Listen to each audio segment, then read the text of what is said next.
خواتین و حضرات، بہت شکریہ یہاں پہ موجودگی کے لیے. ہم لوگ یہاں اکٹھے ہوئے ہیں انتظار حسین کے 100 برس پہ بات کرنے کے لیے، اور ہمارے ساتھ بہت ہی کہنا چاہیے کہ انگریزی کا لفظ تو ریلیونٹ ہے، اردو میں ہم اسے جانے کس طرح ترجمہ کریں گے. لوگ موجود ہیں.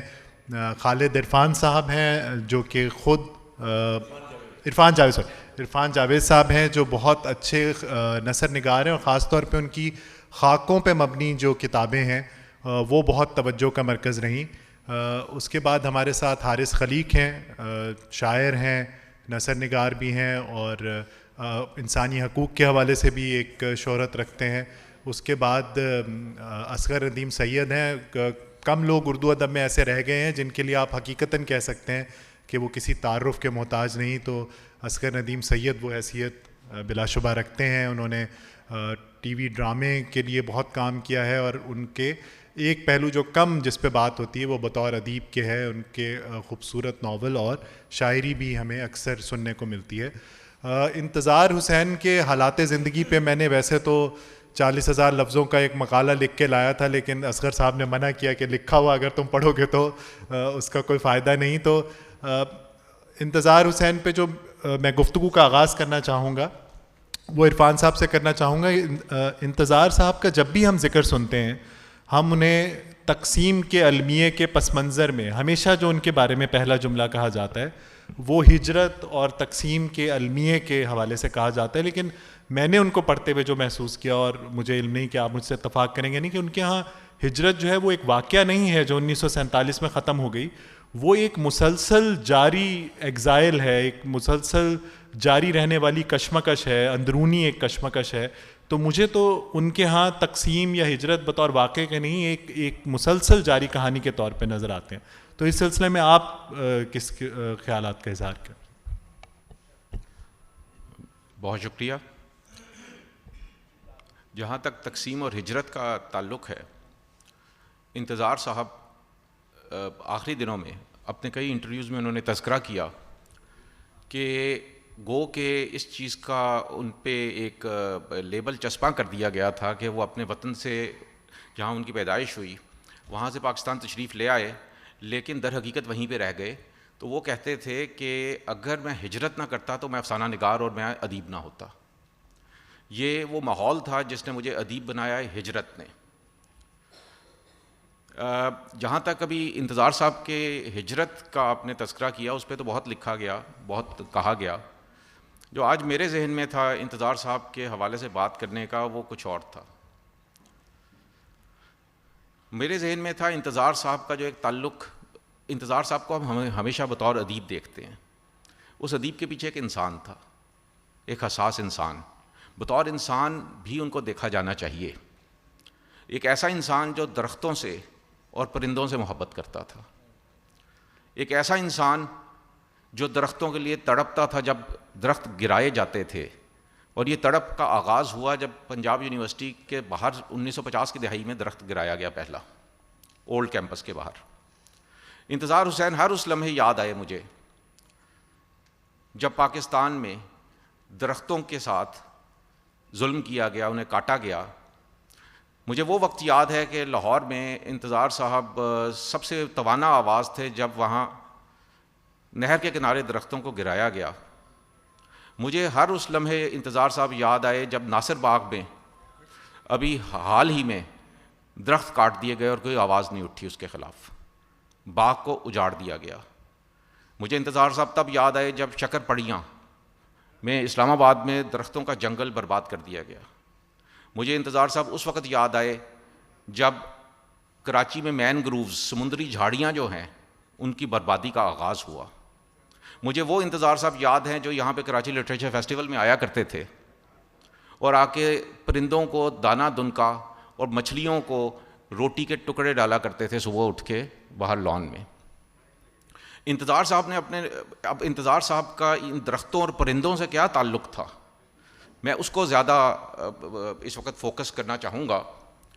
مجھے یاد ہے کہ انتظار صاحب نے بستی میں، اپنے ناول بستی میں، ایک درخت کا ذکر کیا جو اس بستی کا ایک ایسی جگہ تھی، ایک ایسی اماجگاہ تھی جہاں پہ پوری بستی کے لوگ اکٹھے ہوتے تھے وہاں پہ لڑائی جھگڑے آپس میں سلجھائے جاتے تھے، وہاں پہ ہر قسم کا معاملات جو تھے وہ طے کیے جاتے تھے، لوگ اکٹھے ہو کے آپس میں ایک پوری بستی کا ایسا مرکز تھا جہاں پہ لوگ آپس میں اکٹھے ہو کے باتیں کرتے تھے، ایک دوسرے کو حوصلہ دیتے تھے.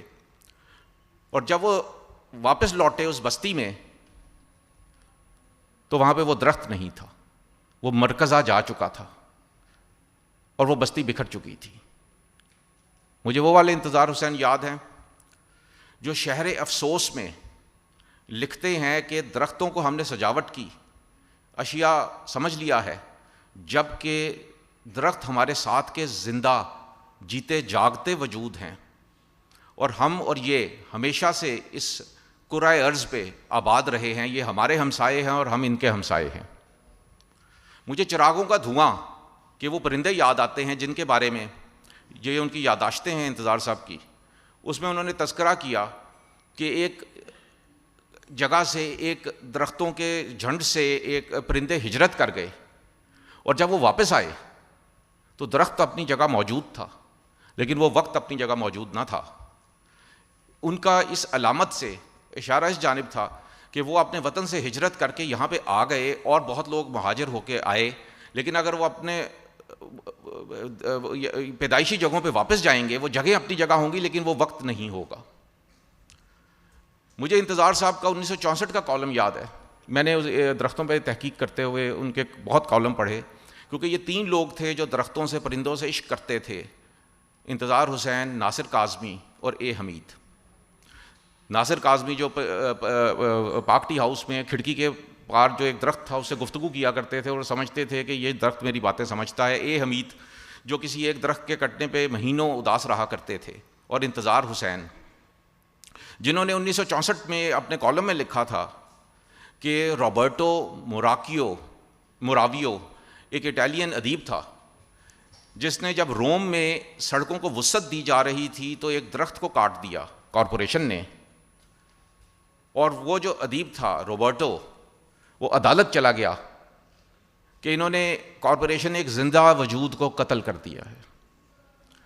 مجھے وہ انتظار حسین یاد آتے ہیں جو جب یہاں کراچی آئے آخری مرتبہ تو وہ تھر چلے گئے موروں کو دیکھنے کے لیے، اور وہ موروں کے ساتھ ان کے آصف فرخی بھی ان کے ساتھ تھے، اور وہ موروں کے ساتھ اتنا وہ ان کا لگاؤ ہوا کہ وہ واپس آ کے انہوں نے ان پہ افسانہ بھی لکھا اور کئی کالم بھی تحریر کیے. تو یہ وہ انتظار حسین ہیں جو بہت ہی حساس انسان تھے، اور یہ ہر اس لمحے یاد آتے ہیں جب یہ درختوں اور پرندوں کا تذکرہ ہو اور ان کے اجڑنے کا، کہ جب درخت اجاڑے جاتے ہیں تو پرندے بھی ہجرت کر جاتے ہیں. عرفان صاحب بہت شکریہ، اور آپ نے ایک ایسے پہلو پہ روشنی ڈالی جس پہ کم بات ہوتی ہے، اور جو ان کا بطور انسان ایک حساس دل ہونا ہے.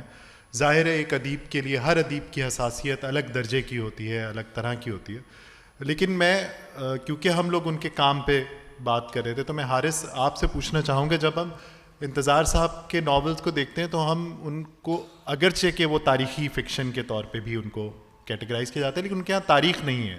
مجھے ان کے ہاں یادداشت زیادہ اہم کردار لگتی ہے. تاریخ ایک ترتیب وار بیانیہ ہے، یادداشت میں ٹوٹ پھوٹ، خلا، خاموشی. تو کیا یہ ان کی ایک شعوری کوشش تھی، کیونکہ تاریخ ایک ریاستی بیانیہ بن سکتی تھی تو انہوں نے تاریخ کے بجائے یادداشت کو چنا؟ یہ ان کا انتخاب تھا اپنے کام کو مختلف کرنے کے لیے اس ریاستی بیانیے سے جو ہمارے سامنے اکثر ہمیں نظر آتا ہے؟ بہت شکریہ عمیر. تھوڑا سا اگر میں اضافہ کر دوں، کیونکہ میں سمجھتا ہوں کہ عرفان نے بہت ہی عمدہ گفتگو کی ہے، اور کاش میری ان سے پہلے بات ہو جاتی، کیونکہ مجھے یہی ساری گفتگو کرنی تھی. اور ناصر باغ میں اس وقت ہم عدالت میں ہیں، ایسا نہیں ہے کہ کسی نے آواز نہیں اٹھائی، اور ان کی تحریروں ہاں، میں لیکن ان کی تحریروں میں ایک مور نامہ، اس کا تذکرہ بہت ضروری ہے. چونکہ آپ نے موروں کا تذکرہ کیا، جب یہ پاکستان اور بھارت نے ایٹمی دھماکے کیے ہیں 98 میں، غالباً 98 میں کیے ہیں، 98 مئی 1998، تو انتظار صاحب نے مور نامہ لکھا تھا جو ایک طویل مضمون ہے، اور کیسے حالانکہ تو دونوں صحرا تھے، چاغی کا بھی صحرا اور پوکھران کا بھی صحرا جہاں یہ دھماکے ہوئے تھے، لیکن صحرا میں جو موروں پر گزرتی ہے، مطلب ایک بہت ہی خوبصورت وہ طویل انشائیہ ہے اسے کہیں گے. اس کا تذکرہ بہت ضروری ہے. جہاں تک ان کی دیگر تحریریں ہیں, جیسے آپ نے ہسٹورک فکشن کی بات کی, دیکھیے پاکستان جیسے ملکوں میں آپ کو راہ نکالنی ہوتی ہے. مطلب آپ نہ بھولیں کہ یہاں 40 سال براہ راست آمریت اور 35 سال انڈائریکٹلی ایک آمریت ہی رہی ہے, اور اس میں ایک علامت اور ایک یادداشت کے ذریعے سے آپ تاریخ بیان کرتے ہیں. اور ہمارے ہاں تو چونکہ ایک منصوبہ ہے اریجر آف میموری کا, کہ یادداشت قوم کی اور فرد کی اور جو لوگ یہاں آباد ہیں ان کی جو ایک کلیکٹیو یادداشت ہے اس کو اریز کر دیا جائے, اسے مٹا دیا جائے, تو اس میں اس طرح کا کام بہت اہم ہوتا ہے. اور میں نہیں سمجھتا, میرا خیال ہے کوئی شعوری فیصلہ نہیں ہوتا, لیکن یہ آپ کے تحت شعور میں چلی جاتی ہیں باتیں جو آپ متاثر ہوتے ہیں ارد گرد سے. تو اس کا انہوں نے انتظار صاحب کے ناول آپ پڑھ لیں یا آپ دیگر جو بڑے لکھنے والے ہیں ہمارے, تو ان کے ذریعے سے ہی ہمیں اپنی تہذیب کا اور تاریخ کا علم ہوتا ہے. چونکہ تاریخ تو ہے نہیں, مطلب آپ 25 کروڑ کی آبادی میں آپ کے یہاں 4 مورخ ہیں جن کی کوئی کتاب کسی کو یاد ہوگی اس ہال میں, مطلب وہ کے عزیز سے لے کے عائشہ جلال تک اور دیگر, مطلب ہاں. تو یہ مطلب 25 کروڑ کی آبادی میں اگر تاریخ نہ لکھی جائے, نہ بتایا جائے, تو اس طرح کا فکشن بہت زیادہ اہم ہو جاتا ہے. 1 یونٹ کی کون سی تاریخ لکھی گئی ہے, حفیظ خان صاحب کو دیکھ کے مجھے یاد آیا, ناول ہی ہے نا, فکشن کے ذریعے سے ہمیں پتہ چلتا ہے. 1971 پر سن 2021 میں پورے پاکستان میں ریاست نے کوئی پروگرام نہیں ہونے دیا. تو اب جو مسعود مفتی صاحب کی تحریریں ہیں یا دیگر اور جو اور لوگوں نے بھی لکھا ہے, کم لوگوں نے لکھا ہے لیکن لکھا ہے, تو ہمیں ناول اور فکشن کے ذریعے سے تو پتہ چلتا ہے. تو اسی طرح جو تقسیم ہے, ہمارے کچھ بزرگوں سے اجاڑا کہتے تھے, جو جاری ہے, کیونکہ تقسیم تو ایک دفعہ ہو جاتی ہے, ختم ہو جاتی ہے. جو اجڑ گئے تو وہ سلسلہ چل رہا ہے. تو 47 میں تو وہ اجڑنا شروع ہوا تھا کئی حوالوں سے. اب آپ اس کے اوپر مزید نظریاتی مباحث میں الجھ سکتے ہیں کہ وہاں کیا ہو رہا ہے, یہاں کیا ہو رہا ہے, لیکن پورا خطہ ہی تو اس کا ہمیں پتہ ہی فکشن کے ذریعے سے چلتا ہے. اس میں انتظار صاحب کا ایک بڑا بنیادی آگے سمندر ہے جو کراچی کے حالات سے متعلق ناول ہے. تو ایسا نہیں ہے کہ صرف پرانی باتیں اور نوسٹیلجیا ہی ہے. ہوتا یہ ہے کہ ہمارے ہاں جو ایک شروع میں جو تنقید آپ پہ لکھی جاتی ہے, تو اسی کے عطسے سے آپ کے باقی کام کو بھی دیکھا جاتا ہے. تو میں سمجھتا ہوں کہ انتظار صاحب کے یہاں, اور اگر ان کے جو کالمز ہیں ان کے ساتھ ملا کے پڑھا جائے, ان کے نان فکشن کو, ان کے فکشن کو, ان کے کالمز کو, تو وہ پورا ایک ہی contributes to contemporary history writing in some sense. مطلب یہ کہ تاریخ نہیں ہے وہ, بالکل, لیکن تاریخ کا شعور ہے, یعنی وہ تاریخ کا حصہ. دیکھیے سینس آف ہسٹری جو ہے نا, بالکل, وہ آپ کا اس سے شارپ ہوتا ہے انتظار صاحب جیسے لوگوں کو لکھنے والوں کو پڑھنے سے. اصغر صاحب, ہم لوگ جب انتظار حسین کی زندگی کا ابتدائی عہد دیکھتے ہیں, کیونکہ آپ بھی اس شہر سے ہیں, آپ کا ذاتی تعلق بھی رہا, اس وقت ہم دیکھتے ہیں کہ پاکستان میں جو ادب کا منظر تھا اس میں گروہ موجود تھے یا جماعتیں کہہ سکتے ہیں, مکتبہ فکر شاید ایک مناسب لفظ ہو. لیکن انتظار صاحب کبھی کسی مکتبہ فکر سے, جیسے انجمن ترقی پسند مصنفین سے یا حلقہ ارباب ذوق سے, باقاعدہ طور پہ وابستہ نہیں رہے. ان کی خواہش تھی کہ ان کی پہچان ایک الگ سے ہو. انجمن کے تو خلاف رہے ہیں. ہاں, تو اس چیز میں ان کی کیا آپ کو لگتا ہے, کیونکہ آپ کی تو ان سے براہ راست گفتگو بھی رہی, کہ کیا عوامل کار فرما تھے اس فیصلے کے پیچھے کہ کبھی انہوں نے اس طرح کی وابستگی کو ترجیح نہیں دی؟ انتظار ہماری ادب کی تاریخ میں بہت دلچسپ کردار ہے. 2 باتیں ہمارے دوستوں نے کی درختوں کے حوالے سے, اور جو بات یادوں کے حوالے سے کی. میں یہ دیکھتا ہوں کہ انتظار کا سروکار تاریخ نہیں ہے. عجیب بات ہے, تاریخ ان کا ایک میٹافر ہے, ایک سورس ہے جس سے وہ چیزیں نکالتے ہیں, جس سے وہ چیزیں لے. اصل میں مسئلہ کیا ہوا کہ شروع کے فکشن میں انتظار کے ساتھ 2 باتیں وابستہ ہو گئی, حارث نے ذکر بھی کیا ہے. ایک نوسٹیلجیا, یاد نگاری, اور ایک اسلوب. وہ اسلوب جو داستانوں سے ایک طرح سے مماثلت رکھتا تھا. اس پہ میری ان سے بڑی لمبی بات ہوئی. تو خیر مختصر ایک جملہ ہے کہ میں نے کہا انتظار صاحب اگر آپ دلی میں پیدا ہوتے یا لکھنؤ میں ہوتے تو کیا آپ کا فکشن یہ ہوتا؟ تو ہنسے, کہنے لگے بھائی اسی سے تو بچ گیا ہوں, میں ایک دہقانی اردو لکھتا ہوں, یہ انہی کے لفظ ہیں, ایک مضافاتی اردو لکھتا ہوں, ایک دہقانی اردو لکھتا ہوں, اسی لیے کہیں اس لوگوں کو یہ پسند آ گئی. تو اسلوب کے بارے میں ان کا یہ تھا. اب یہ اسلوب اور یاد نگاری دونوں ان کے ساتھ وابستہ ہو گیا، اگرچہ بڑی جلدی انہوں نے ناسٹیلجیا کو ایک طرف کیا. اور حارث نے اچھی بات کی کہ ان کے کالموں کو رکھ کے دیکھنا چاہیے. کیوں؟ کہ یہ ان کی عادت تھی روز مرہ کی، روز ان کو کالم لکھنا ہے. تو جو بدلتی ہوئی دنیا ہے اس کو وہ دیکھ رہے تھے. تو ان کا پورا فکشن ارتقا ہے، پورا فکشن پاکستانی تاریخ کا ارتقا ہے. کوئی واقعہ انہوں نے مس نہیں ہونے دیا. ایک جملہ میں بتاتا ہوں جو ناصر کاظمی سے انٹرویو میں ان کا آیا ہے، بڑا کی جملہ ہے. ناصر کاظمی کی ڈیتھ بیڈ پہ وہ انٹرویو کر رہے ہیں اور اس میں انہوں نے 2 باتیں کی ہیں. پہلی کہ ناصر تمہیں یاد ہے کہ تمہارے لیے ایک تانگے والا رکا کرتا تھا ٹورلینٹن پہ، تو وہ اب نہیں رکتا. کیوں؟ کہ اس نے ٹیکسی چلانا شروع کر دی ہے. اس نے رکشہ چلانا شروع کر دی ہے. یہ وہ لاہور ہے جو ٹرانسفارم ہو رہا ہے اور تانگے سے رکشے میں جا رہا ہے. تو یہ بڑا سگنیفیکنٹ بات تھی کہ انتظار کا جو اصل مسئلہ تھا وہ ٹرانسفارمیشن تھا. کیسے ٹرانسفارم ہو رہا ہے اس کا بہترین افسانہ ہندوستان سے آیا ہوا ایک خط ہے جس میں اس نے دونوں ملکوں کے اندر جو 50 سال میں ٹرانسفارمیشن ہوئی ہے اس کو اس نے ذکر کیا اس کا، اور کیسے کردار بدل رہے ہیں. پھر جو اہم بات ہے جو میں سمجھتا ہوں کہ ان کی کتاب کا نام ہے جستجو کیا ہے. بہت اعلیٰ کتاب ہے، اس میں بہت سارے ذکر ہیں، بہت ساری چیزوں کا ذکر ہے. تو وہ ساری زندگی جستجو میں رہے، میٹافر کی تلاش میں. وہ کیسے؟ کبھی 1857 سے میٹافر لے رہے ہیں، کبھی اس سے پیچھے چلے جائیں کربلا کی زمین سے میٹافر لے رہے ہیں، کبھی اس سے پیچھے چلے جائیں ہندو مائتھالوجی سے لے رہے ہیں، کبھی جاتک کہانیوں سے لے رہے ہیں، کبھی بکرم بیتال سے لے رہے ہیں. یہ سارے کیا ہیں؟ یہ ساری تلاش ہے. کہیں نہ کہیں سے ان کو میٹافر، نئے سے نیا میٹافر چاہیے نئی صورتحال کے لیے، کیونکہ صورتحال بدل رہی ہے. میٹافر بھی وہ بدلنا چاہتے تھے کہ ایک میٹافر نہ رہے. نتیجہ آپ کے سامنے ہے کہ آخری آدمی، جاتک کہانیاں، مور نامہ، بے شمار جتنا ان کا کام ہے سب کے اندر میٹافر کا اپنا جلوہ ہے اور اپنی طاقت ہے.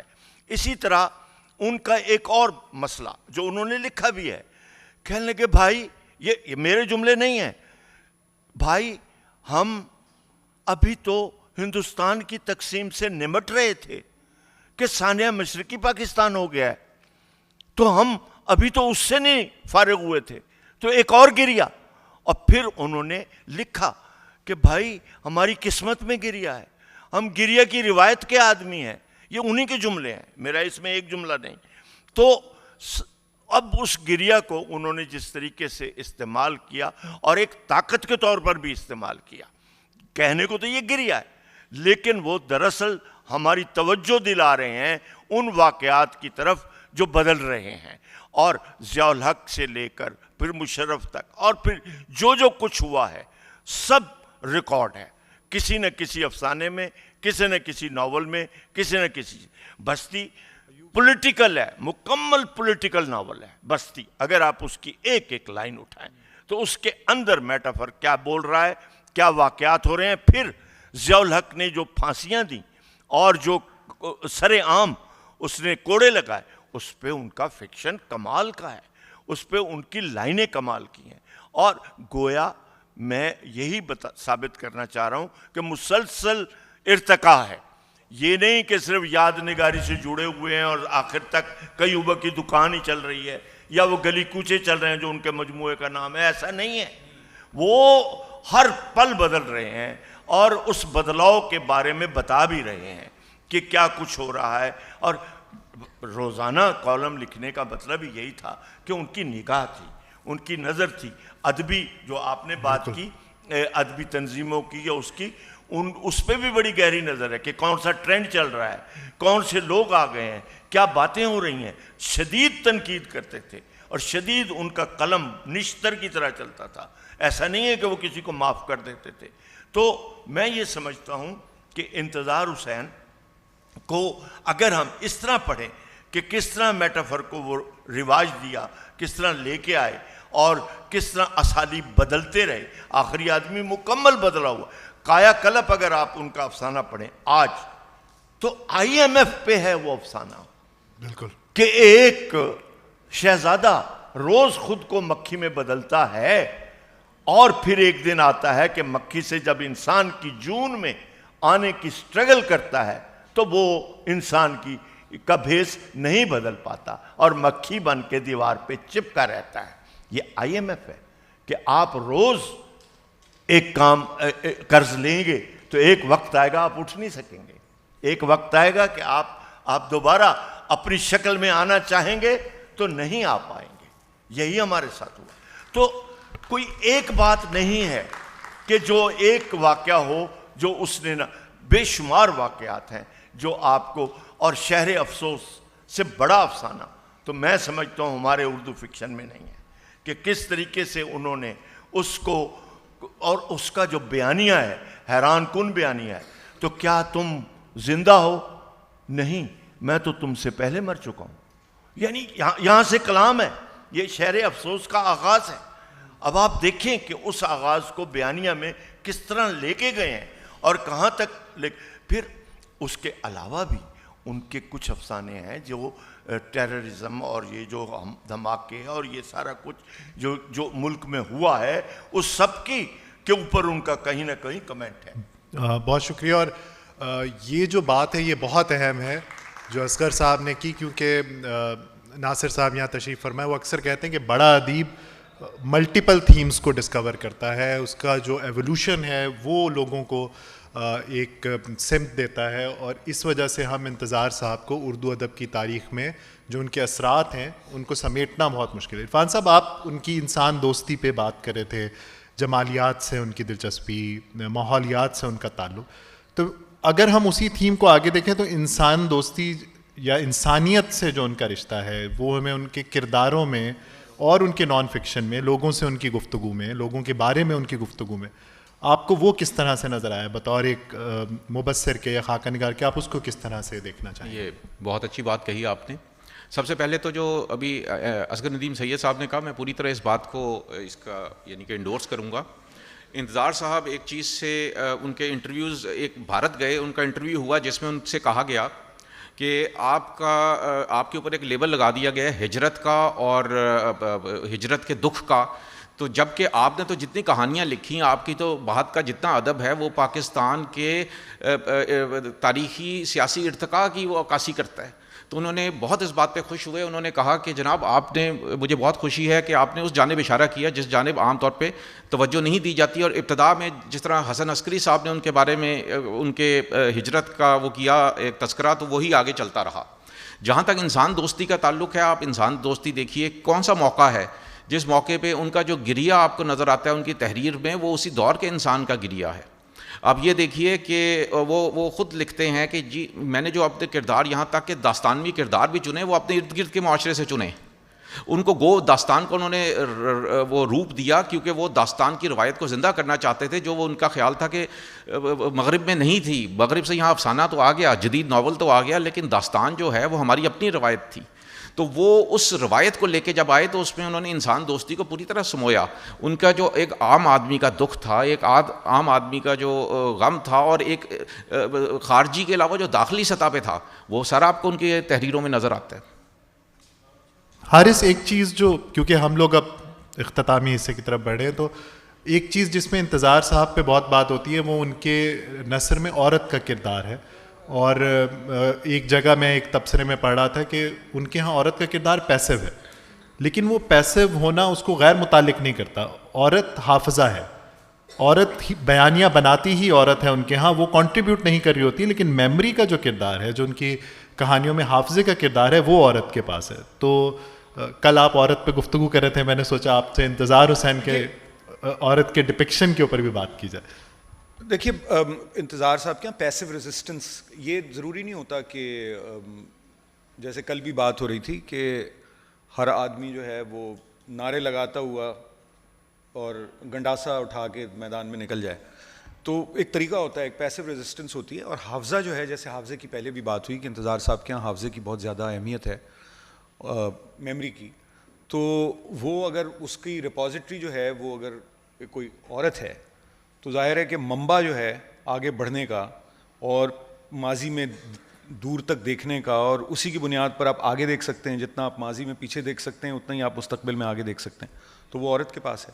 تو یہ ایک بات ہے. دوسری ایک چیز اور جو مجھے دلچسپ لگتی ہے, مطلب میں بحیثیت ایک مائنر ریڈر کے, قاری کے, مجھے بیدی بہت پسند ہے, اور انتظار صاحب ایک بالکل مختلف افسانہ نگار ہیں بیدی کے مقابلے میں, اور ایک زبان ان کی جو ہے, جو ایک زبان کی چستی ہے اور جو محاورے کا استعمال ہے وہ بھی باکمال ہے.